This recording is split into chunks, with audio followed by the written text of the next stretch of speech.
Class రూమ్ని వేదిక చేసుకొని అది వెంకటేశ్వర స్వామి పేరు మీద ఉన్న యూనివర్సిటీలో క్లాస్లో చదువు మానేసి ఈ పిచ్చి వాగుడంతా వాగుతుంటే దాన్ని 2007 నుంచి కూడా సహిస్తూ వస్తున్నారు.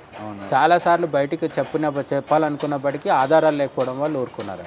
మొత్తానికి ఈసారి జరిగింది ఏంటంటే ఆడియో రికార్డ్ చేసి ఆధారంతో సహా బయటికి రావడం వల్ల ఇది మీడియా దాకా వచ్చింది. మెయిన్ స్ట్రీమ్ మీడియాకి వచ్చింది, ఈటీవీ అట్లాంటి వాటిలో బిగ్ టీవీలో కూడా వచ్చింది, సోషల్ మీడియాలో కూడా వచ్చింది. ఇక్కడ సమస్య ఏంటంటే ఈ ఒక్క కేసుని మనం పట్టుకొని మాట్లాడుకోవడం వల్ల ఉపయోగం లేదు. ఎందుకంటే ఇటువంటి ప్రొఫెసర్లు చాలా యూనివర్సిటీల్లో ఉన్నారు. ఇది వెంకటేశ్వర యూనివర్సిటీ కాబట్టి ఇంకా కొంచెం చర్చనకన్నా వచ్చింది. బట్ మామూలుగా వేరే యూనివర్సిటీలు వేరే స్కూల్స్లో ఇది అసలు ఈ చర్చ కూడా జరగదు. వాళ్ళు ఇష్టం వచ్చింది ప్రచారం చేసుకుంటారు, వాళ్ళ దేవుడిని పొగుడుకుంటారు, అంతవరకు కూడా సంతోషం.